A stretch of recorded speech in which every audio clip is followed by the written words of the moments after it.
Recording in 3, 2, 1.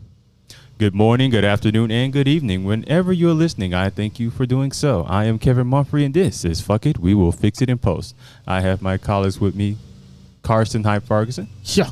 And Victoria V.A. Jones. What's going on? Today, we are talking to an actor comedian out of the Nashville area.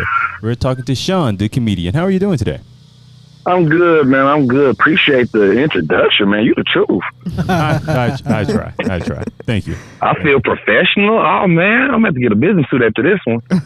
I was hoping you'd have one on while doing this interview, but hey, that's fine. That's fine. Man, see, if we was in person, I would have went ahead and brought out the vest and the blazer, man. I'd have showed out on y'all. Oh, you brought the blazer out for us?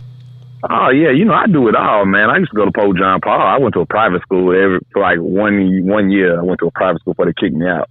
But, yeah. So you used to that dressing up. You go out the house and go somewhere else, and when they dress down, you trying to figure out what's going on because you dressed up. Yeah, sometimes, man. I bring that private school side out every now and then, man. Can't let people think I was only in Metro my whole life. So why did you get kicked out? Oh, man, it was a conflict of interest, man. See, I wanted to do hood rat stuff, and they was not okay with that, so. I can see the conflict there. There you go. So I'd like to start us off with what got you in the world of comedy? Say it again? What got you into the world of comedy? Oh, man, basically, I was actually a football player before anything else, so I was like real big on football, and when that stopped, when I hit about 26, I realized that wasn't going to happen. And I just started doing comedy because I've been funny. I was always the class clown. I always made everybody laugh, made teachers laugh, whoever, So I was like, I had enough people telling me, you should do that. You should get into that. I'm like, I might as well. So wasn't doing nothing else. What position I know did you play? It ain't a great story. I played cornerback. Oh, I had wanted to do that when I was in high school. But no, they say when you get hit, you kind of know if you really want to do this or not. Yeah, I did. And I was done. Yeah, see, that's the wake-up call. That first day in pads is the wake-up call for everybody. And see, I found out that I had a lot of pent-up aggression, so football fit perfectly. I got to take out a lot of free stress on people. It was injuries here and there for the other guys, but who cares, I wasn't mad no more. As long as you got your frustration out. As long as I got my frustration out, who cares if I broke a bone or two? It's football. It's supposed to do that. See, for me, it was the complete opposite. I realized I didn't have any aggression, and everyone else did.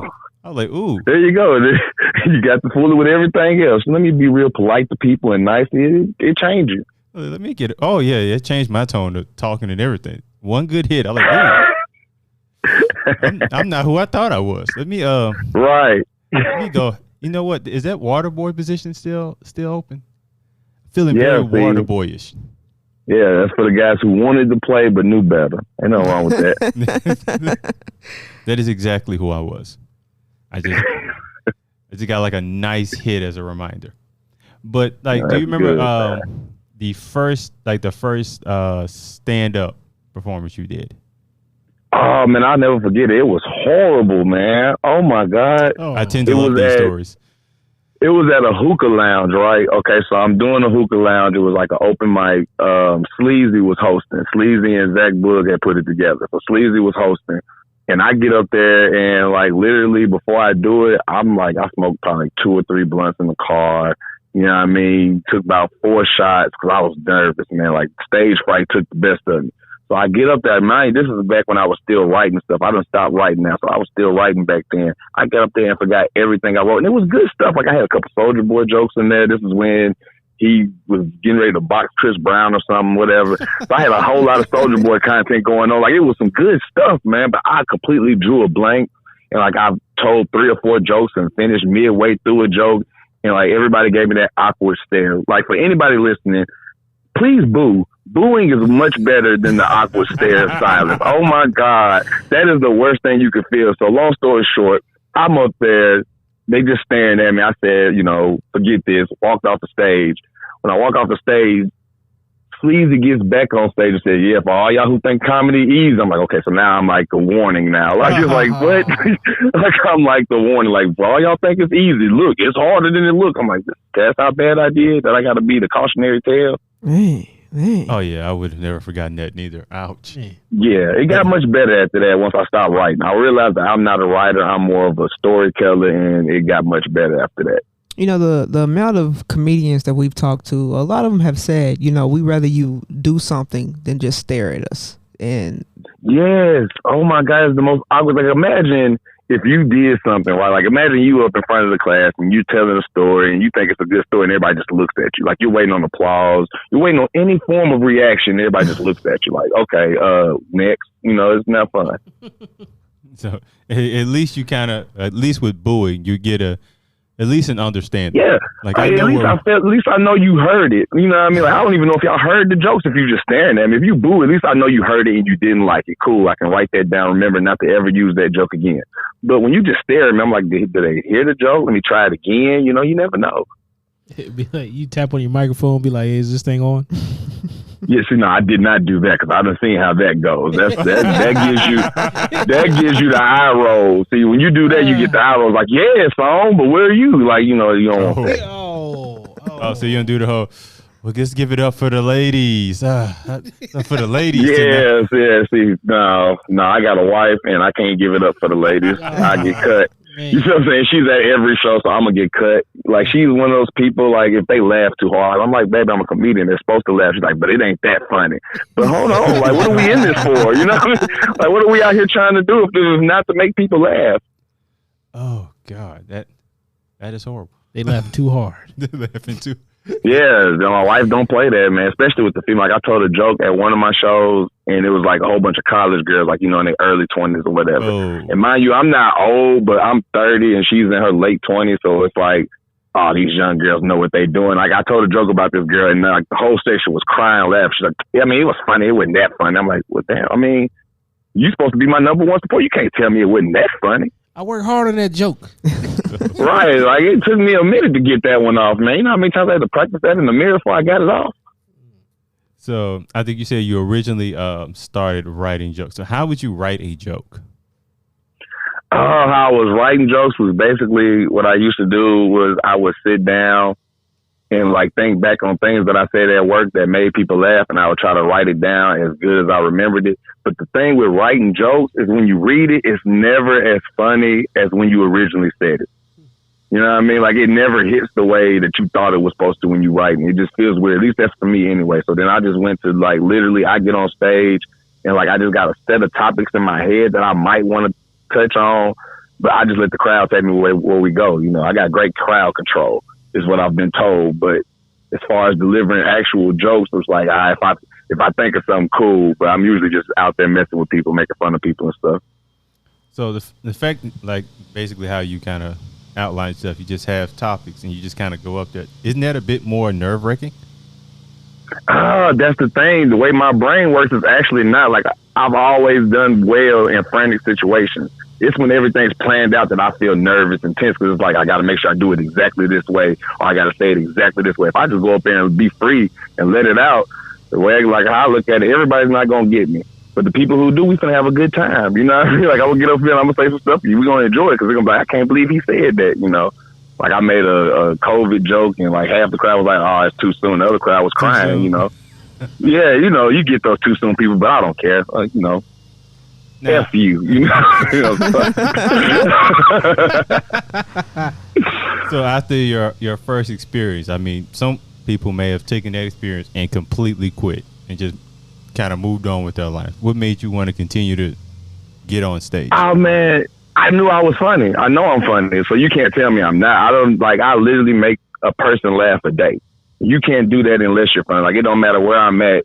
Someone who I encounter is going to laugh. Like, you know what I mean? Like, I even count these, which y'all trust me. I'm going to make somebody laugh. So when you know that about yourself, can't nobody tell you any different. You know what I mean? It's only when you're unsure of yourself can someone tell you that, hey, you're not funny, and you actually believe them. Like, why would I believe a stranger? I'm not going to believe that you think I'm not funny. So whatever. I'm just not for you. You know what I mean? But I just decided to keep pushing with it, man. It's something that I feel like I can actually accomplish and do. And it's working out for me so far. That's a great attitude. Great attitude. So from that first one to like your second time on stage, what did you kind of learn from that first experience that you kind of took to kind of better your second experience? I learned to A, only smoke one blunt, and B, don't even drink unless I take a shot up there on stage with me to kind of ease my nerve a little bit if it's like a crowd that's kind of different than the people I'm used to or whatever. But other than, and never write.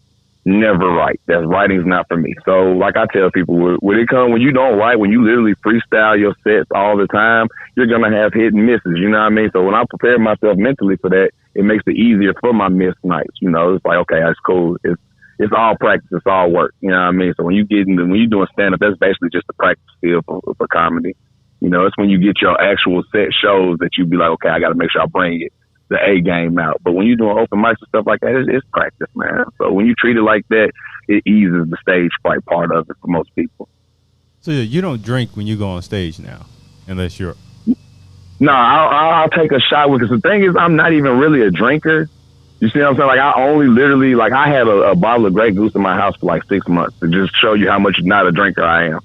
So I literally will only take like a shot with me to go on stage sometimes. And that's like I said, if I feel like no offense to the white folks, but if I feel like if I'm in a white only club or something like that, I take a shot with me because you never know where that might go. You know what I mean? You never know where the show might go when you're dealing with those or whatever. I might say something offensive and they be ready to see me outside. And I gotta have my juices pumping so I'm ready to defend myself. You know, because people think comedians are soft, and we not no punks. You know, we got hands too. You know, we used to fight too. Yeah, you know, and then see that only happens because people thought, he's skinny, he a comedian, he just funny, he don't fight. Like, no, we really used to be out here in these trenches, man. We not scared. Like, I'm a real offensive person. So when you tell jokes like I tell jokes, you gotta be prepared for somebody to take it the wrong way and be ready to fight. Luckily, I have not been in a fight after one of my shows. I got to fight at my job, but that's a completely different story. Oh. So talking about telling jokes, what kind of comedian are you? You know, you have different levels of comedians. What kind of comedian are you? You gonna do crowd work? I'm more of the crowd work guy. You know what I mean? I'm more of a host than anything. That's the crazy part. Like, I'm a great host. You know what I mean? As far as a set, I do good, but I'm always real with myself, and like the hosting is where I like flourish at because I could be in and out, and it's all just crowd control. You mess with the crowd, get them involved, get them engaged, and then bring the next guy on. You know, or if the guy did bad, you make a little joke about him, and then get back to the crowd, make fun of a couple people in the crowd, and get back to the next guy. You know, I do real good with hosting. You know, my crowd work and stuff. Like I would compare myself more so to a Martin when he was on Def Comedy Jam. Is that's probably like, when you see me live, that's kind of what you'll feel, even though I kind of try to pull stuff from D.L. Hughes because that's my favorite comedian. Yeah, that man did some crowd work now. Yeah, Martin was a crowd work guru, man. Like, I still watch some of those tapes, man, just because I'm a student of the game. Like I said, even though I'm just now really getting into it full-fledged, like the past year and a half, 2 years, I've always been a student of the game. I was that little kid that watched stand-ups. You know what I mean? I'm like 6 years old watching stand-ups on little, you know, HBO used to have a little 30-minute specials. And I used to watch those on VHS tapes and stuff. My mom had all of them. I used to like take the tapes and watch them till the film start up, mess up or whatever. I'm sorry, buddy. I let one slip. Nah, it's all good. I'm laughing about the VHS tapes because that's you that's already know how it used to be. Them young heads don't know about that. Y'all got these DVDs and this streaming. Y'all don't know nothing about the struggles of the VHS tape. You only had about a good 5 watches on there before the film messed up on you. And then you'll try to fix it, and then the more you try to fix it, the more it'll just mess up, and then you get them little lines going through it, and it's just bad. It's all bad after that. I'm glad y'all brought up VHS tapes. Y'all should go on Amazon and look up how much a VHS. Oh, they had a comeback. Boy, did they have a comeback. Really? Yeah, don't call it a comeback though. They've been here for years. Lord. What are they charging for that? Like the DVD player, like VHS combos are expensive. Oh, very, yeah.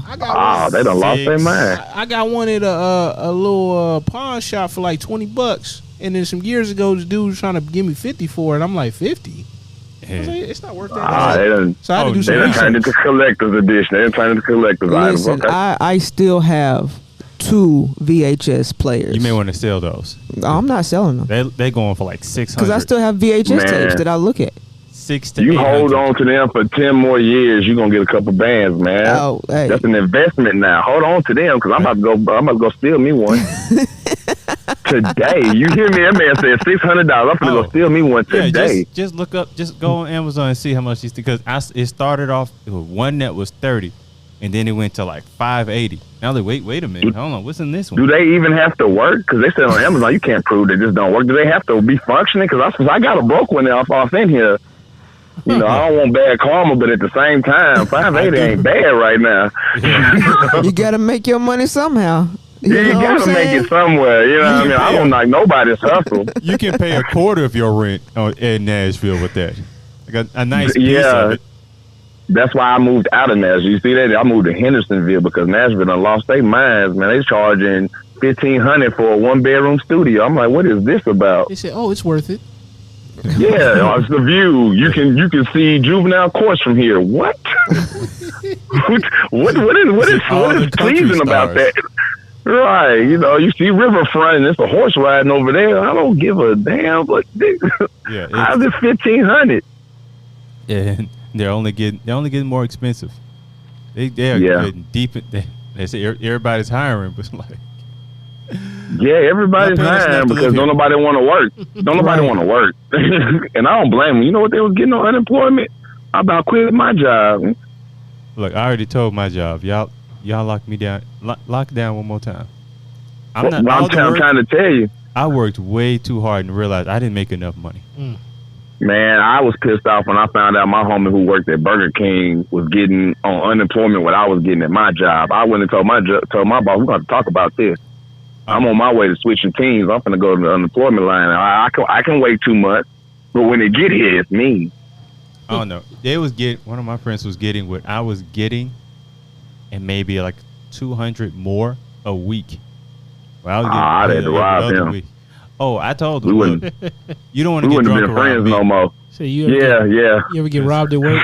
Don't. Going back to this VHS and DVD, I just looked it up, and my mama got the same one right here, and it still works. This costs $500. Do you understand? I'm finna go home. I'm finna go back to Memphis. Right. I'm finna say, what's your mama's address? I'm finna pop her down real quick.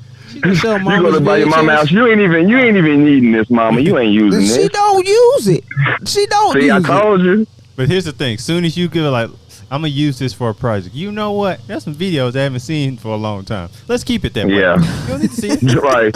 She going to pull out Life and everything and pop in the VHS. Waiting to Exhale is my mother's favorite movie. And your mama burns it's on VHS. And she will your probably mama pull burns it stuff out. when she get mad. You probably ain't even used to get a whooping when you got in trouble. She just burn different stuff in your room. But you know what? Give me them shoes. I'm setting fire to them. You gonna learn. She didn't burn it, but she, I didn't get whoopings, but I got punished some other way. You know what I'm saying? I got punished all type of way. I got whoopings. That sounds pretty abusive, though, but it's all right. We're gonna talk about it later. We all had rough childhoods. It's okay. All right, man. I was about to say, like, I guess I got all the whoopings VA didn't get. You might have did. You may have. You might have did. I think I got whooped one time, and that's because I think my grandma was like, "You're not gonna whoop her," and my mom was like, "No, but I guess." And so I think my mom got a pressure whooping. You got a pressure whooping. That she hit you 2 times and told you go on about your business. Oh, you gonna let look? I got whooped for looking like my daddy one time. She was like, "You look at you looking like your daddy," and swung the belt. I said, "All right then, it's time to move. It's time to move." Look, you ain't never lived until you caught the belt more than once in a row. Oh man, in a row. Look. You was bad. And then I think you were just bad. Look, I was. You thought you was Bruce Lee, but I'm telling you, my reflexes you tried got to catch that good. the belt, boy. I caught the belt 3 times in a row. Oh, you just supposed to take it. You just supposed to take it and then just look. Like, I used to fake cry. Like, when you hear about 15, 16 whoopers don't hurt no more. But I didn't want to catch hands. I didn't want her to fight me. So I was like, I'm going to still pretend. I'm going to pretend like these whoopings is actually getting the job. I was like, but it really didn't hurt. It didn't hurt when I was like 13. But you still did the leg trick. You kind of move your leg up and you move your arm down. Oh, no. See, y'all got it easy, man. My mom used to tell me, assume the position. My mama told me assume the position. See, she had a wicker chest at the foot of her bed, And the assume the position meant put your hands on the chest. If your hands move off the chest, that's 2 more licks. So it wasn't no blocking. It was just hold still like paddling. Y'all remember paddling back in the day. It was like that. Dude, you was bad as hell.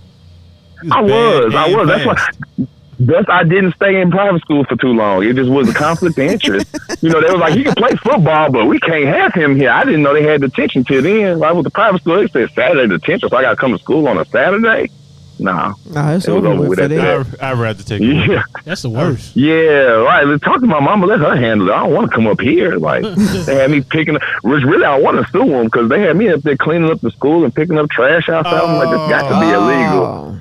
This has to be illegal. That's a different story, right? And you black? Yeah, you see what I'm saying? This is a Catholic school, But the Pope died that same year, so I think they felt some type of way. True story. I'm not even laughing. That's a true story. The Pope died the year I went to that school. The Pope that the school was named after, John Paul II, he died that year, and we had to watch his funeral for a whole day in the auditorium. They had the news down there and everything. They got me on camera on the news, falling asleep. I was asleep, me and my friend. We was knocked out, and the camera called us, and it was on News Channel. I had like 5 people call me, he was on the news, he was on the news. Dang. My mama was embarrassed. She was so embarrassed. The only time she was more embarrassed, I didn't get one that day. I got a whooping when I came home and I failed theology. That's when I got a whooping. She said you're a heathen, and she beat the brakes off of me.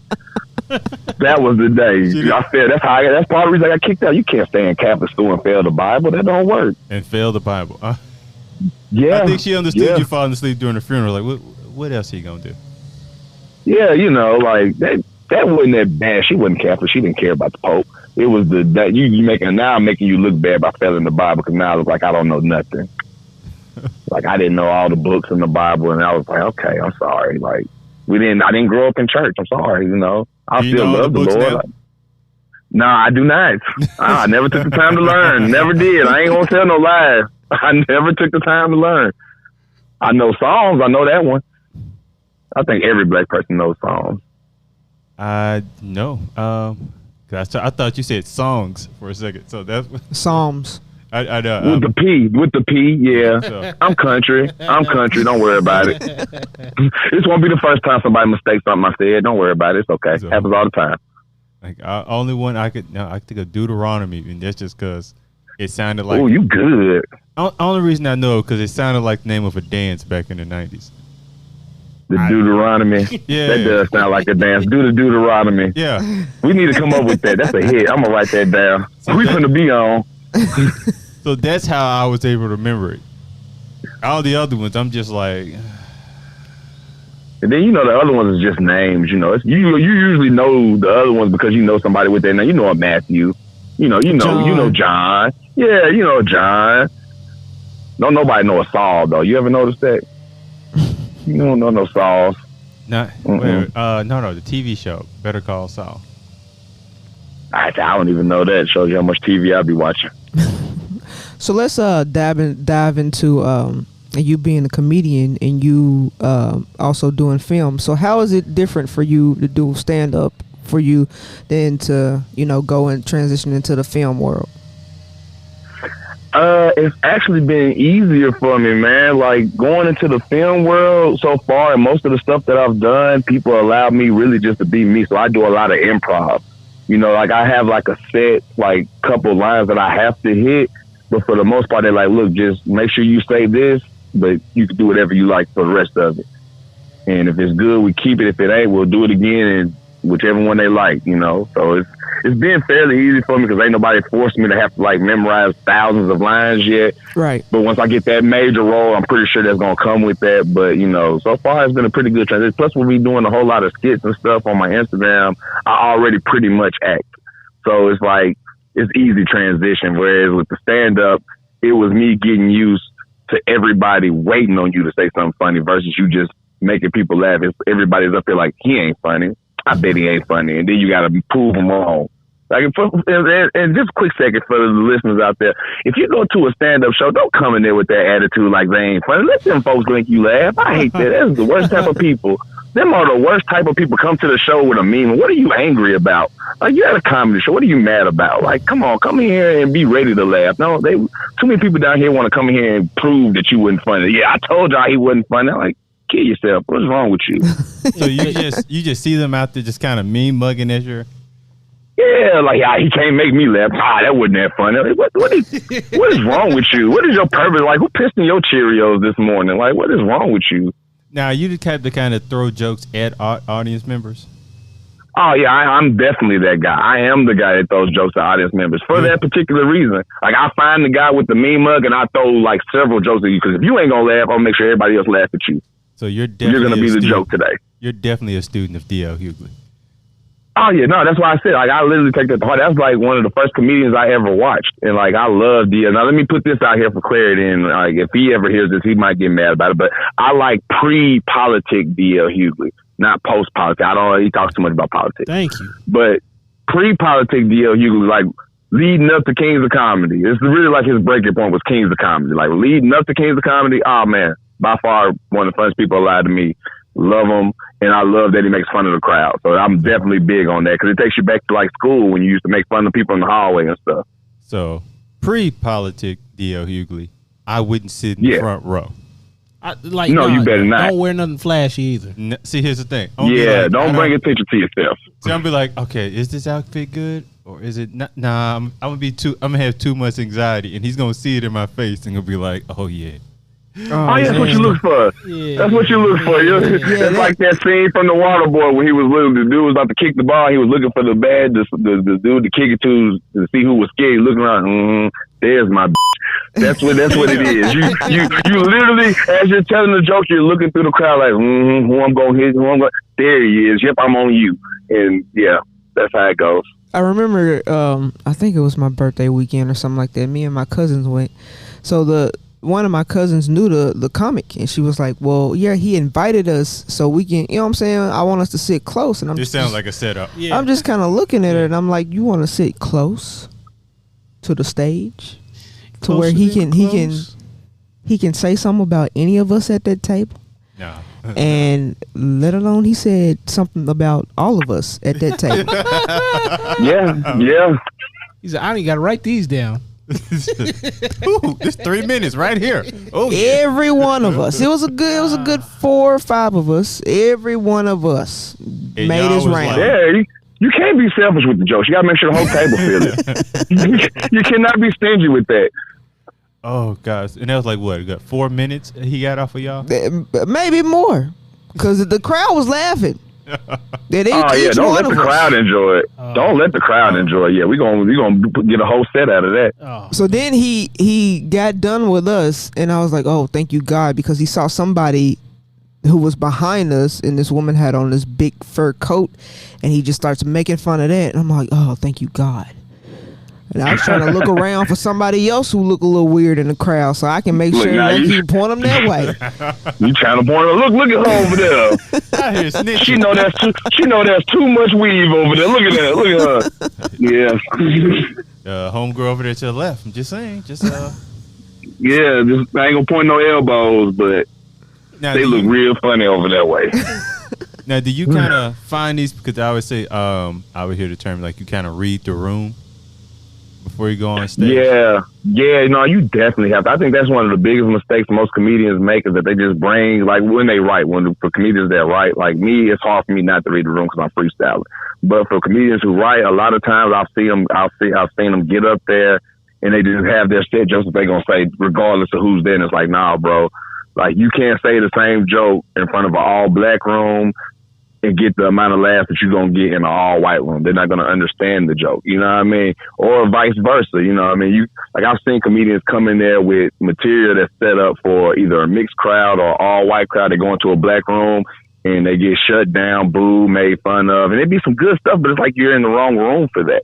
So you got to read your room so you know what type of crowd you're dealing with and act accordingly, so to speak. Man, they're going to boo you like Dipset. Yeah, that was horrible. I feel so bad for them guys. Like, I had to tell my home, I was like, bro, are we going to go ahead and be real and just tell the truth that, like, we like they swag. That's what we liked back in the day. We liked Dipset swag. They were cool in them, you know what I mean? They were real cool back in the day.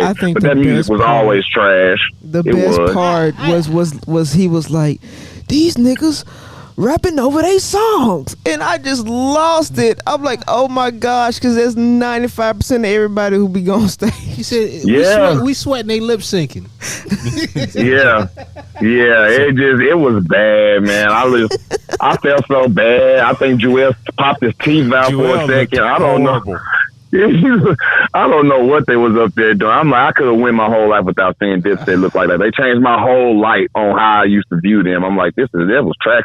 Don't get me wrong, the Lox is a great group. The Lox was great, but it's like the Lox wasn't of the echelon that I thought the Dipset was gonna get destroyed by. Like y'all might as well have went against G Unit or something if that was the case. Like if you gonna go out there and get disrespected like that, you might as well went against G Unit or something. That was more comparable. But the Lox been around for a minute. And or the St. Lunatics. And they bounced around and did a bunch of joints. So, like, people forgot that's what it was. People forgot how good and then when you drop a song with Mary J, with Mariah Carey, you're not gonna beat that. That's like the game breaker. That's like the one that's the last straw. You can't handle that. Another reason why Jews make them look stupid. Y'all don't like ladies. Oh, we ain't got something for the ladies? Oh. Please, man, the DJ was on point. Like the Diplomats DJ wasn't that good. That hurt them too. Because they thought they could just show up and win. Because they think like how I thought going into it is like, the Lox, they're good, but it's not what you would think, how you view Dipset. It wouldn't, it wouldn't say like, I know a lot of people went into that thinking Dipset was gonna do their thing. I just felt like I felt like they should have played mixtape stuff. I felt like Joel should have pulled out the mixtape with him and Lil Wayne, played some of that. Cameron should have only played stuff from the late 90s. And then they could have probably had a comparable matchup, but it was rough out there. I still don't believe that. Like Joel should have stayed home. Joel should have stayed home. You also have to understand of the people who are not in New York, of the broad span of their music. The Lox were less known than Dipset. I knew about this. You know what I'm saying? Dipset was all the way. I remember we was in high school. We had like little make believe games that we would like pretend fight each other until teachers came and broke it up or whatever. But it was Dipset, Bad Boy. I was in Bad Boy because we were some real thugs, But Dipset, Bad Boy, and G Unit. Like we had our own little set thing, but no one was the Lox. Yeah, you know what I mean? Like no one. The Lox is part of Bad Boy and Rough Riders. Yeah, but I know, but then nobody they wouldn't. They didn't have that. They didn't have that mainstream hit. A lot of them that everybody did. Yeah, they did. Their music didn't travel like Dipset. Look.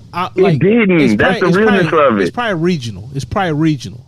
Because in this area, I would say no, but I know I used to get a lot of stuff from New York because homeboys cousin's aunt was like an A&R. To a lot of was an A&R. But that's where I first heard Dipset. Like the same time I was hearing Dipset, I had been hearing the Lox. I heard the Lox for years. But a lot of people here. Dipset was bigger down south. Like it was good in New York. Like they was big in New York, but the spread down to the down south was much stronger than what the Lox had, man. Don't get me wrong. Everybody down south knew Jadakiss. We still didn't really know them other two guys' names. Styles P had that. Styles P had that song that I Get High song, but other than that, we didn't know Styles P like that, And I still don't know the other guy. I'm not gonna say it like you till I know the other guy's name. Oh, come on, man! Like, I'm man, you killing me, man. That's just the realness of it, man. We're gonna tell the truth today. Like, I'm telling the truth. I was in Texas. I know Ghost Rider. I know what's his Ghost off the damn Power Show. I know that Ghost. I didn't know that guy. That guy you named, I didn't know who that guy was. I'm like, all right. Styles P, like I said, I Get High song is all I knew from him. I get high. That was my jam right there. Now I ain't gonna lie about that one. That's when I first started smoking. They used to kill it on Rap City the Basement. The Lox. Dipset didn't do so hot. I missed them episodes. I know, right. Honestly, that could have told you that because they both done freestyles for the Basement. And the Basement used to expose people. Yeah. The Basement used to expose people, boy. I absolutely thought that Dipset was going to win. I was horrible. Every time I saw Joel Santana I was like, oh God, no. I was like, pulled his bandana off his head. Look, when they started with that FU song, I know a lot of people didn't know that, but that was my joint. I was like, yo, if you thought we weren't gonna make it, FU. And I was like, yeah. I first heard that, I fell in love with that song. Ain't nothing wrong with that, man. I still don't know who Ghost is, though. Oh, man. He's just a dude who be selling juices. Yeah, hey, the Locks won, though. You know, they handled their business, man. Plus, with Jadakiss, that was like a cheat code anyway. Jadakiss is a whole nother animal. He's good by himself. Like, he doesn't need anybody else. That's what I knew. I knew Jadakiss for the longest. Like, that's the only reason I halfway thought that it might go the other way. Because I ain't gonna lie, I thought Dipset was gonna handle them. But right I knew Jadakiss was a wild card. I'm like, Jadakiss is the truth. Like, I've always had him in my top 10 easy all time. So it's like, when you got a Jordan type rapper over there, you know what I mean? You got to you don't want to count him out. But I was not expecting the landslide that happened. I was not expecting that. You know, it's funny. Like, the day before that versus, I was talking to somebody and we had a top 5 rappers, right? And I said, man, I don't even know if Jadakiss would be in my top 10. I love Jada, but I don't know if he'd be top 10. I'm including jinxed a lot. No, but I'm including historic rappers too. So I'm like, you got to have some of the pioneers on there. I ain't just gonna be like, oh, whenever I started listening to hip hop, because yeah. Because I'm sorry. Like, some of them pioneers, like, I'm sorry, you can't put Curtis Blow on your list. Like, come on, let's tell the truth. Let's tell the truth. Yeah, Curtis Blow is a pioneer, but he has no business on anyone's list. But Rakim should easily be on most people's list. Yeah. No, I can dig that. Rakim was the truth. Yeah. That's a Rakim and maybe KRS-One. But you know, you're reaching. You're reaching. Like KRS-One was tight. You know what I'm saying? Oh, he was all right, man. But you talking about a conscious rapper? I think he's supposed to be here next month. A conscious rapper, like, you know, putting it down like that, and to be relevant. Yeah, but do you want to hear that much consciousness in your rap? I mean, I need a little thug and shoot 'em up, bang bang. For me. Like, you know, like I got too much. Nas of that. is great. I can do Nas. That's about as I can do Nas. I fool with Nas. Nas is a legend. But Nas will pull something out on you in a heartbeat. Exactly. Hey, probably still to this day. Yeah. Nas is the perfect kind of balance between the two. You see what I'm saying? Like, that's right. He can balance it. Yeah, he gonna pop you every now and then. He gonna hit you, but then he raps in reverse. Who else you know doing stuff like that? Like, he raps the whole song in reverse. Papoose? He's so Papoose so overrated. He Don't get me wrong. He good. He's good, but it's like, dude, there's a reason why you ain't never sold nothing. There's a reason why you ain't popped off like that. Like, sometimes you could be too lyrical. Sometimes you can be too smart. You know what I mean? You say too much. That's him. He goes a little step beyond. He was on the tail end of that technical type of rapper, though. Like, I mean, he was on the tail end. He came out 10 years too late. He should have came out a long time ago. He'd have been good, but nobody trying to hear that. Lyrics, and they were like, "Do you even have a chorus?" There's no chorus. He doesn't make songs. He makes mixtapes. That's what he's good at. He's a mixtape rapper. Like, I'm not fit to recite any of this. No, not ever. Who can keep up with that? Astronomical. I'm not going to do all that. So, Sean, let's go back to you, okay? Enough of the locks and all this other stuff, and let's talk about your skits. Let's talk about your skits. And how do you put them together, and what is your thought process about that? Oh man, it's literally more times than not. It's usually something I think of right then, and shout out to my job for not firing me yet. But I shoot a lot of skits at my job. I shoot a lot of skits while I'm at work because when I get home, I spend family time. I got 4 kids, so I got to spend the family time. But while I'm at work, I think of something and I try to hurry up and do it while there ain't nobody around to watch me or whatever. So a lot of it's like spontaneous stuff, or something I might have thought of the day before, or sometimes I'll scroll through Instagram or Facebook or whatever, and I'll see a meme or I'll see somebody else's video and I'll like make a play off of that. You know what I mean? Like a remix, so to speak. Which one got the most play for you? Oh man, okay. My biggest video to date, to me, well, not even to me, this the video that got the most views. I did a voiceover when R. Kelly did that Gayle King interview. Yeah. Okay, I did a voiceover to that, but check me out. Okay, it was right after It was right after they sentenced that girl who shot dude, who killed dude in his living room. Right. You know what I'm talking about? In Dallas. Okay, so that had happened. She only got like 10 years, right? Okay, so I made a voiceover, basically R. Kelly being pissed off that she killed somebody, only got 10 years, and they trying to hang him. You know what I mean? So it's a little bit distasteful, but that's the stuff that's real funny. I'm gonna put that caption up. I don't want nobody to think that I'm okay with what R. Kelly did. In no way, shape, or fashion am I okay with that. It was a little distasteful, but it was hilarious. It got like 500,000 views on Facebook in a day and a half. It got like 500,000 views, and it went crazy. So much so that people were actually stealing it and putting their stamp on the item because I made it so quickly. Because I tried to get it as soon as that verdict came out. I made it because that's how I thought he would have been. Like, I thought R. Kelly would have been that mad if he'd have seen that on the news. Like, that's all I did was, he sees it on the news, he's pissed off, make the video. So I did that, and it went crazy, but I didn't tag my name on it. Like, normally I tag my name on my videos. I didn't tag that one, so I saw several people stealing it. And then somebody hacked my Facebook. So now I don't even have no access to this video, which was like my biggest video ever. Oh, man. Now, right. It sucks for me. So I've made a couple of other ones, though, that have gotten up in the 100,000s and stuff like that. Like I did one. It was I don't know if y'all know who Dear Silas is. He's a rapper in Mississippi. Y'all know who that is? No. Okay, check him out for one. He's a great rapper, especially for people like y'all like conscious rappers a little bit. He's real good. But he had a dance. he had like a little bop, a little shoulder bop or whatever. And I did the dance that he did. It was like a little challenge. Whatever. I did that, but the caption of it was when your taxes hit while you at work. You know what I mean? So it was a real happy moment. I got like 100-some-thousand views on that. And then I did another one where actually I did one about Bart Durham.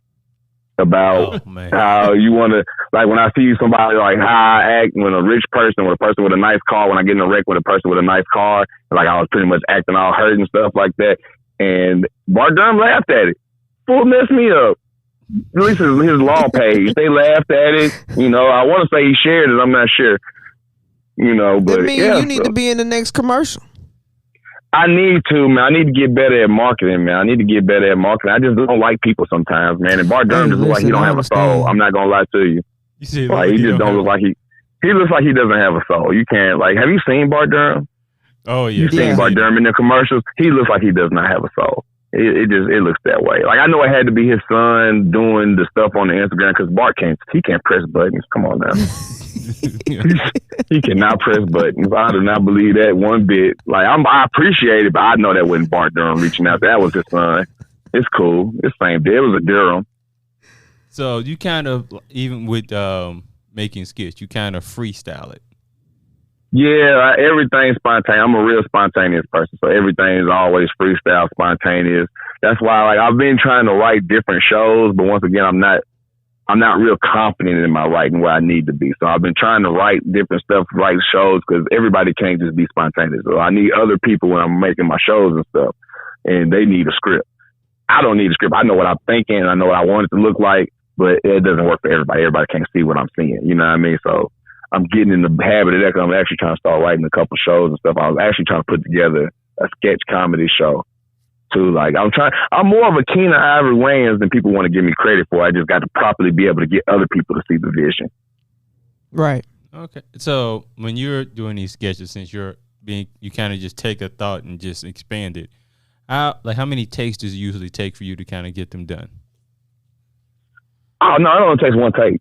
I'm one take shawty over here, man. I don't look here, man. When I shoot it, if I like it, I post it. If I don't, I scrap it.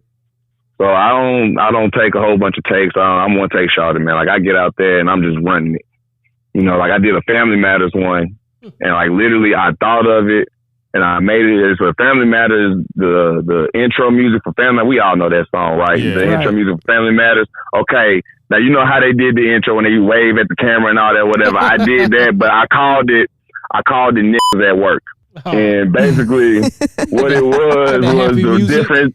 Yeah, with the heavy music, but it's different types of niggas that be at work, you know. So you got the nigga that's always on his phone. You got the nigga that's always eating on the clock. You got the nigga that sleep at work. You got the nigga who call out every day. You know, you got those type of different characters or whatever. And it was basically that as an intro to a show, so to speak. And I actually been thinking about expanding it into an actual show because it got such great feedback. Like I had people tell me that shit was so great, that was so genius. I'm like, all right, I didn't know it was gonna be that good. I just thought it was funny, you know. I think you should. Yeah, I think that would be a good show, right? To that. Everybody can relate to that, yeah. And then everybody will be watching it and gonna be like, how does business still in business? Yeah, but you know what? My job is just like that, and like I said, all those characters was just different shades of me on different days, and I still got a job, so obviously it works, you know. And I did a spinoff on it from I did the Full House theme music, and on that video, it was just how you feel during different days of the week. You know, so like on Monday, you tired because you went clubbing all weekend, so you passed out sleep. On Tuesday, you burning on your coworkers, making fun of everybody. On Wednesday, you call out because everybody need a break on hump day. And Thursday, you ready to fist fight your supervisor. Then by Friday, you ready to quit your whole job just to show back up on Monday.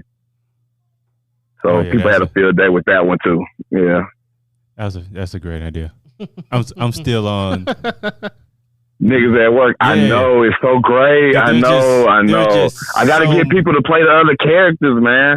I might just make it myself and I play everybody. Who knows? You might just have to. You know, best work is the work you do yourself. Yeah, this is very true. I might have to do it. I might have to make little 10-minute episodes of web series. Yeah, no, it definitely is. Because I mean, that's an easy show. It almost writes itself. Yeah. And plus the type of job I got, I work with a whole bunch of ex-felons. So like, my job's hilarious. Like that's a show within a show right there. Yeah. Oh yeah, that's the main show I've been working on, was basically making a show about my job, but doing it in the concept of The Office. Cause see, I'm a welder and I work in a warehouse, so I was gonna call it The Warehouse. It's like The Office, you feel me? And it's just different, all these different characters I work with. I was really gonna literally make these people, like, cause that's who they are. I don't have to create a character. I can really just use these people because they're retarded. Like this one dude ate this other guy's lunch. And listen to his excuse for eating his lunch. He said mine on it. I'm like, nigga, did you write it though? What do you mean it said mine? Did you write the word mine right there? So clearly it's not yours. It said mine, so I ate it. Yeah, that's what I work with. That's terrible. 5 to 6 days a week. That happens at my job too. It's so relatable. Yeah, you see what I'm saying? Exactly. You know, and that's it'd be fist fights out there. Cause like I said, I work with a whole bunch of ex-felons, so it's crazy out there. It is crazy. I'll tell you what, you ain't got to be a felon to fight over no food, though. You sure don't. I tell you, but I'm talking about you got to be a felon to fight over a honey bun, though. You got to be a criminal. Regular people don't fight over 50-cent honey bun. That just doesn't happen. It's the type of food people don't do that. You know what I'm saying? Yeah, now a home cooked meal, yeah, I'm scrapping for that. But this honey bun out the vending machine, bro, you got it. I'm just not going to leave my food in here no more. I'm not going to fist fight you because you ate my honey bun. No. There you go, yeah. Chick-fil-A, I may swing on you a bit for that. No, but if you hungry, and you had your honey bun ain't gonna fix that. If you hungry and you had your mind set having on a flashback. something, I can tell by the tone of your voice. I'm like, you ready to go to the penitentiary right now? That's that penitentiary mindset. Get rid of that, sweet. Don't do that. Don't you fight over no honey bun. Don't you do that. You went right back to you pull that other dollar out your pocket and you gonna get you another honey bun and call it a day. Just know that you don't leave your food unattended to in there any longer. I know. Oh, I got those kind of coworkers. Okay. Yeah, you know. Realize where you work, and then you just go on about your business. Now, if they eat the home cooked food, though, I'm squaring up. Oh, that's another story, especially if you cook it. Somebody's got to be held accountable for this. Somebody's going to be held accountable for this. Man, if I cook it then and you eat it, then God bless you. No, it's a different story for me. If I know I can cook, so if I cooked it and I put it in the refrigerator and it's gone, I'm locking doors. That's what I was going to say. Ain't nobody leaving. If I cooked it, it was a setup. It was a plant plate anyway. I wanted you to eat it. Yeah. Holler at me in 30 minutes when you're hovering over that toilet seat. That's what I want. If I cooked it, my style. That is exactly my style of cooking. It is a form of revenge. Oh yeah, that's the only reason I cook. Just like my wife don't know it yet, but for her birthday, I'm baking a cake. Just because I'm tired of getting tube socks on my birthday. We gonna learn today. Should I edit this out? Nah, you can leave that in. She know she don't believe nothing I say. I be high. She don't believe me. I think she will after this. I got that kind of freedom. Oh God, I've got a surprise for you. What kind of surprise? Yeah, it's the best kind. Right. 30 minutes later, I get the little SpongeBob cat. 3 hours later, she's hovering over the toilet. Yeah, we're gonna do tube socks again this year. I think not. So let's talk about your podcast that you have. Oh man, yeah, the 615 show. Check it out, man. New episodes dropping August the 13th. Say that one more time. New episodes dropping August the 13th. Subscribe on YouTube at 615. That's SIXO. Man, you gotta know your stuff, bro. I went to metro schools for the majority of my life, man, so I get O's and zeros confused when I have to read them out. Okay. Just spell out 6, spell out 1, and then this is where we get nice and hood with it right here is FIF, fifth, right there at the end, all one word, 615 podcast. It's hilarious, man. Great times, man. It's really, really, really one of the best podcasts out in the city. Along with y'all, y'all are amazing. We appreciate that. Yeah, no, definitely. I will never pour salt or, throw shade when I'm bigging up in my stuff. No, it's definitely, we all doing big things around here, man. Tennessee got something going on. They really do. We got something going on. So on your podcast, like, what do you talk about? What's your main focus and everything else? Oh man, it's a comedy podcast. So really, it's more so like it's like you get to be a fly on the wall. You get to be the fly on the wall, and we over here having conversations. You're gonna get some, some real knowledge here and there. You're gonna get a lot of laughs. Like I'm gonna talk about random stuff because my life's crazy. So I talk about a lot of stuff that goes on in my household, in my life, or whatever. So you're gonna get a lot of comment stuff. We have guests on there. You know what I mean? So I think we got one episode out right now with Bars Major, a big battle rapper from out of Nashville. So we hit on a lot of different subjects, man. It's real. It's random, like me. So, you don't want to miss out. It's real random and it's real good, man. It's real funny, man. So what made you actually want to start a podcast? Oh, man, it just give me another outlet to be stupid. It just give me another outlet to say crazy stuff, man. It's like, yeah, you can say crazy stuff on here. I'm like, what? For real? Let me try it. So we hopped on there. Like they already had it running. I think the show has been out for like, I want to say 2 or 3 years now. 2 or 3 years now, which we do pretty good numbers on the streaming and everything. But I just joined the show this year. So I'm the newbie, I'm the rookie. So they mess with me a lot. So gotcha. But it's definitely fun, man. Podcasting is fun. It's a different animal. It gives you a lot of freedom and liberties, but at the same time, you got to be a little structured. It gives me a way to be me, because I'm so spontaneous and so random without having a time limit on it. As far as with the stand up and stuff, and as far as the structure of having to be a certain person or a certain part in a role, it gives me a chance to you get to see me at full blast. Right. Now, does podcasting help with your stand up at all? Oh man, it actually helped me make me not want to do stand up anymore. Like doing podcasting makes you, because it's like I get to do this and people can still hear it, and I don't have to be around nasty people sneezing on me and stuff, man. So it helped out with that, and then plus like with podcasting, it's an avenue to which I can start making money. The thing I don't like with stand up is that in order to make real money in stand up, you got to travel. And then that goes back to the fact that I'm a family man first. I'm married with 4 kids, so I don't want to have to travel a whole lot to get my bread.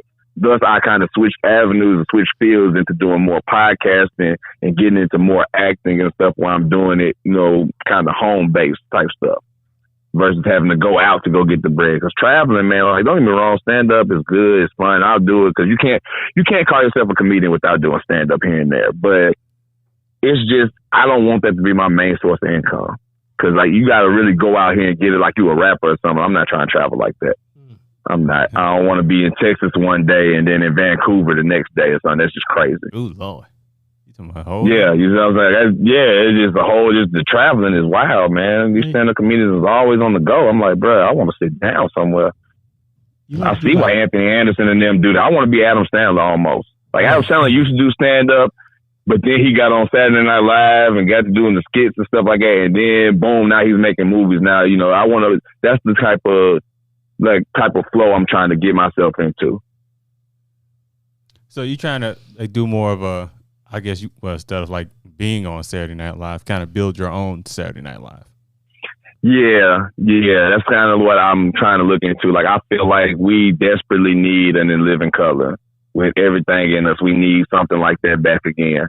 And Saturday Night Live that's for somebody else. I'm not gonna say who it's for, but it's for somebody else. We need something for us more so, and that's what I'm in the process of trying to create for the city. A Nashville Living Color. I can dig something like that. Yeah, you know, it's a lot of funny people down here, man. It's just these mama down here, these people down here just want to go to work all the time. I'm like, I don't want to go to work every day. Don't you want to make enough money to not go to work every day? Sit on your ass and just get paid for it. It's just something about me. It's just something about me going in here busting my ass and then seeing my president pull up in a Rolls Royce that pisses my spirit off. It's just something about that makes me want to go fist fight him. Like, I pulled up his address on my Google. I'm going to pull up on him one day. I ain't figured it out yet. I got to figure out how to mask my voice better, but I'm going to pull up on him one day. Don't say that. Not on this don't say that. Man. We don't promote violence. We don't promote violence on this podcast. We're going to have a conversation. That's exactly what those men in suit going to say when they pull up at your house. Hey, we just want to have a conversation with you for a second. Yeah, there we go. Look here, they done did that, man. They rough out here, man. I'm gonna tell you what. This is the one thing I hate about living in Hendersonville. True story, man. I was out here and I ran down the street to get something to eat real quick. Now, mind you, I have a teenager, so my teenager is here with her younger siblings. My youngest baby, accidentally dials 911. Okay, the police come out here to my house. You know, now my neighbor in the comments said, "Hey, Sean, police out here." I'm like, "Whoa, what the police out here for?" And they get me on the phone. And it's like, "Well, we had a call." So, oh man, my daughter accidentally called you. I'm on the way. Like, I'm literally like 2 minutes down the road. So I'm pulling back up. Now, when I first get here, it's one car, 2 cops. Cool. Don't you know these folks wouldn't let me go back in my house? Then by the end of it, there was 6 police cars out here with 12 cops. All surrounding me. You would have thought I had the most drugs in the whole state, the way they treated this situation.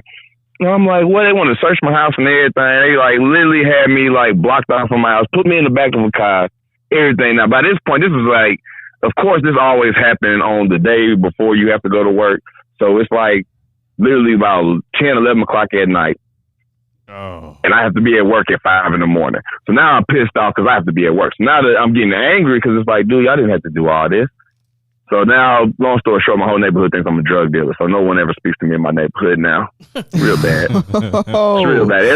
Everybody looks at me sideways. It's like, I've been living here for 4 years. Like, nothing was bad. And all of a sudden that happened. Like, oh, I knew that's why he was out here. It's like, what the hell? And now they think you El Chapo.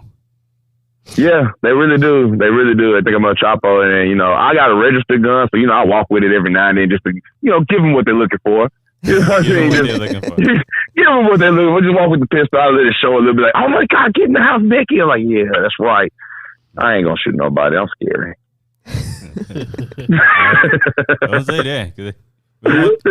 You don't want your neighbors getting too comfortable. No. Nah, they ain't gonna get too comfortable with me, man. I just found out the other day I don't look approachable. I didn't know I didn't look like that. And it was a black person told me. I said, man, what the hell? He said, you don't look approachable. I'm like, what? I have dimples. How am I not approachable? Like, what? Come on. Have you ever seen a thug with dimples? Like, ask yourself that honestly. Like, not from a gunshot to the face like 50 Cent. I'm talking about like with natural born dimples. Yeah, not no gunshot to the face. Like, he got one dimple and you know that was some dangerous stuff. But I'm talking about, I got like 3 dimples, 2 on one side and 1 on the other. Like, I look super friendly. He said, you're not approachable. I'm like, all right. Maybe it's the beard. I don't know what I got to change. I thought I was a friendly guy. Dimples and a gun. I don't know, man. Dimples and a gun. It goes together when you think about it. I don't know about that. Now I don't sound approachable. Like, he's got dimples, but he's got a pistol.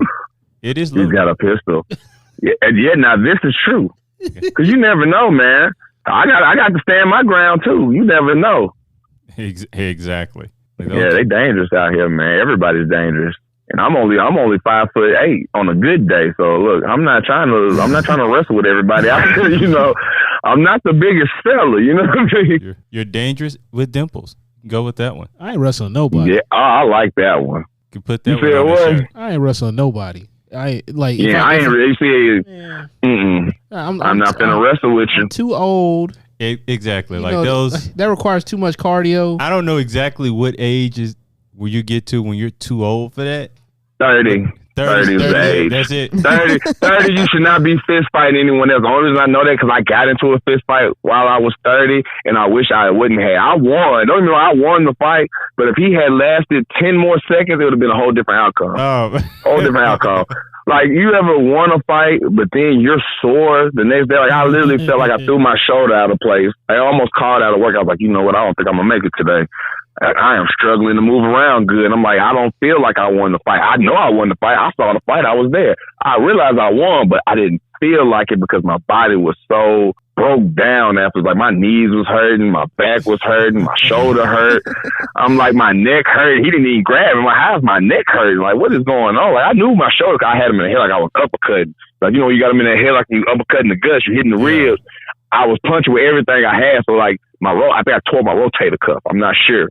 But it felt like I might have tore something. I think I tore something in there. You see, when you get injured fighting, you're too old to be fighting. Well, you should not be out there. You got to stretch. Yeah, man, you didn't have a proper warm up. When you 30, you got to stretch.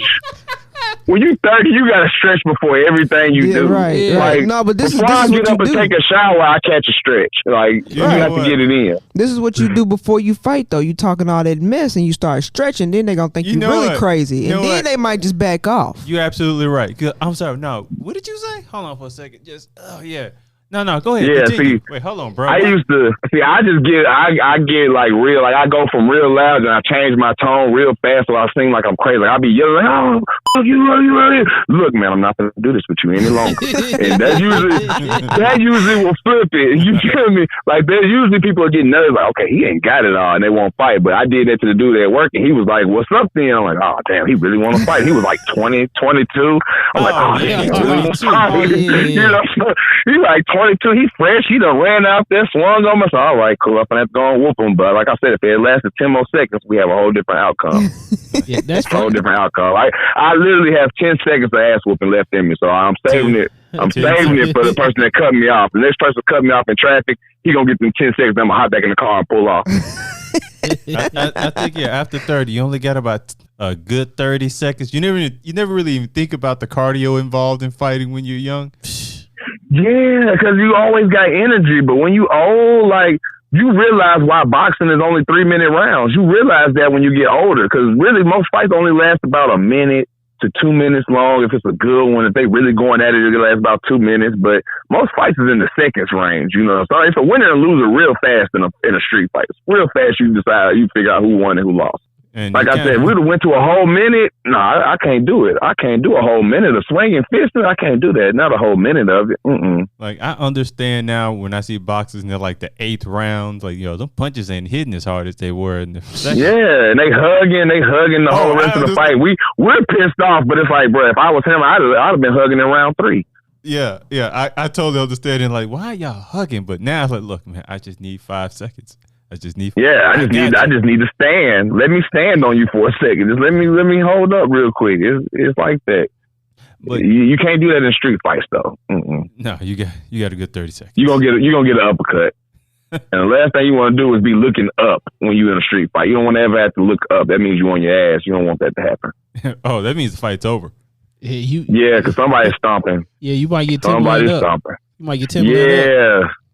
Yeah, I can't go home to the missus like that. You can't lose your job and get beat up, boy. That's why I said that young guy, he got an earful when he got home, boy. I know his old lady was pissed. You got beat up and you lost your job? Yeah. Yeah, but he in his 20s. They tend to bounce back. Yeah, he'll bounce back. He'll be all right. He gonna probably rob 3-4 people and get his life back together. Who knows? Bingo. I pray for him. Pray for the robbery. You can pray over the robbery. No, not for the robbery. You may want to. I understood how that sounded after I said that. Yeah, not praying for the robbery. You know, you gotta. Do you think robbers pray before they go out and do what they do? Be like, no. Let me get this 400, Lord.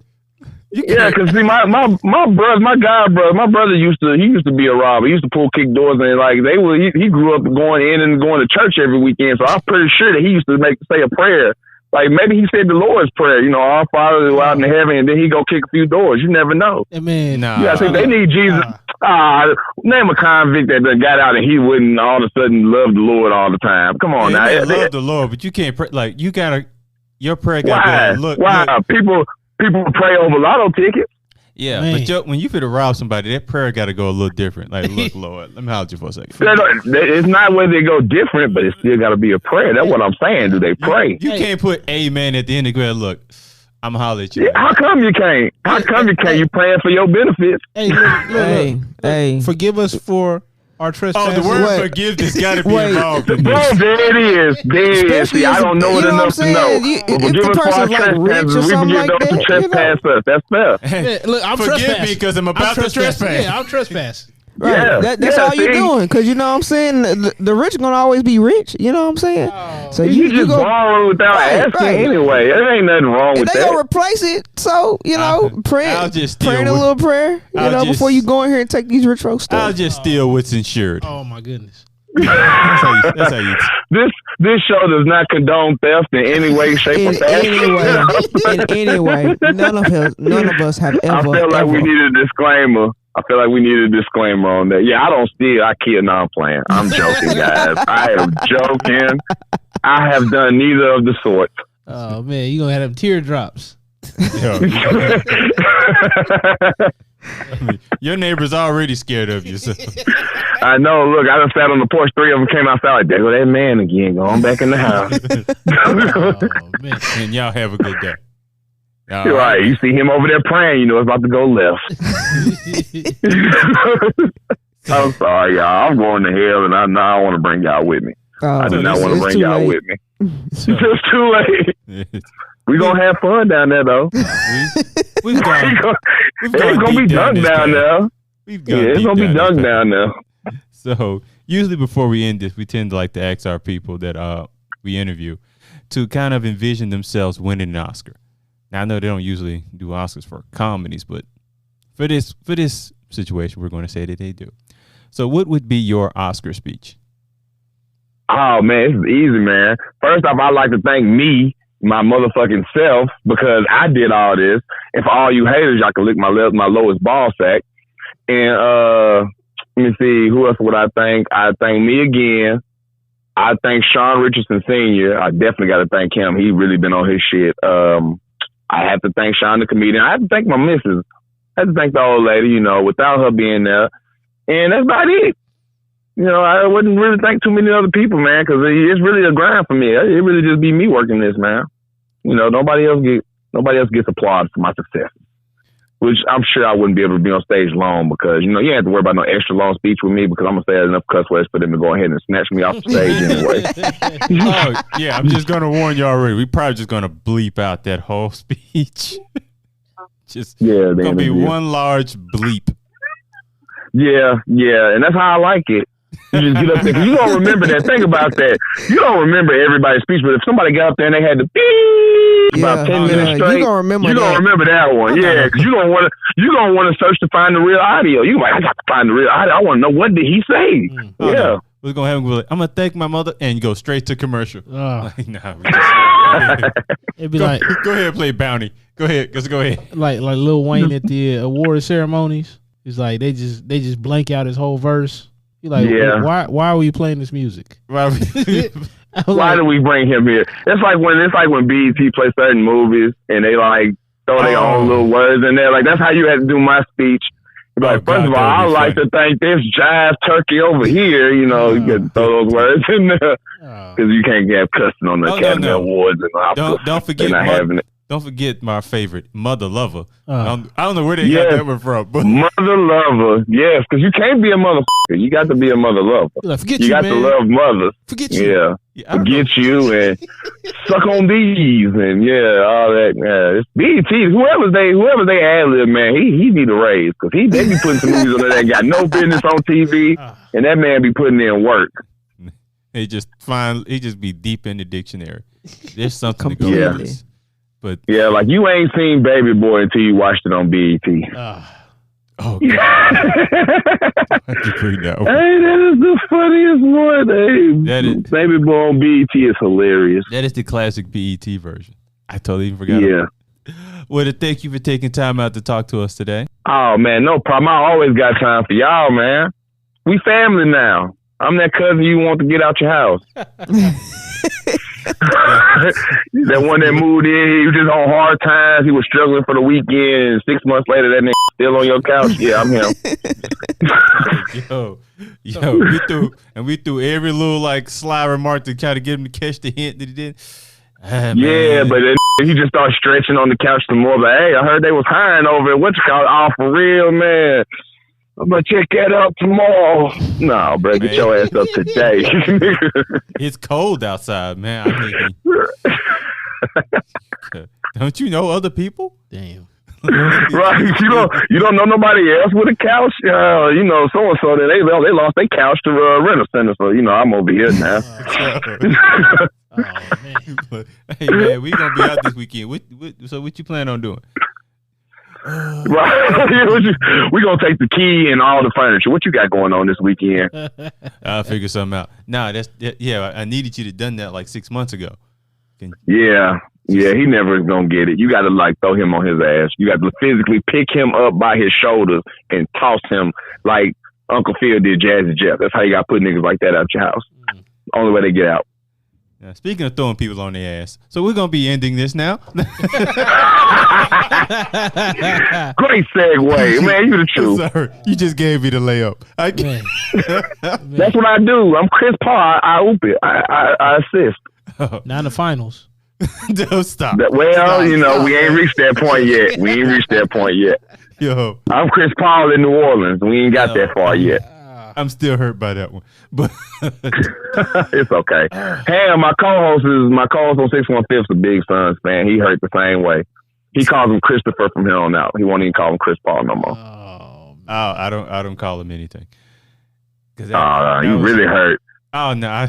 Every time I see Giannis, I'm just like, bro, this is supposed to be Chris's. It's all right, man. Hey, like I like Giannis, but he ain't coming back. That's why I said the NBA is really an episode that everybody hates Chris, bro. They really hate Chris Paul in real life in the NBA. They can't tell me any different. Really they stopped him from joining the Lakers, but then let him go to the Clippers. They let him go to the Suns, let everybody get hurt, and still didn't let him win a ring. And I just found out he was the little Players Association head. That's why they don't like him. He over here fighting for the players' rights, and the NBA does not fool with that. And players don't like him. So well, yeah, that's because he's an asshole, but that's a whole nother subject. That's a whole nother conversation.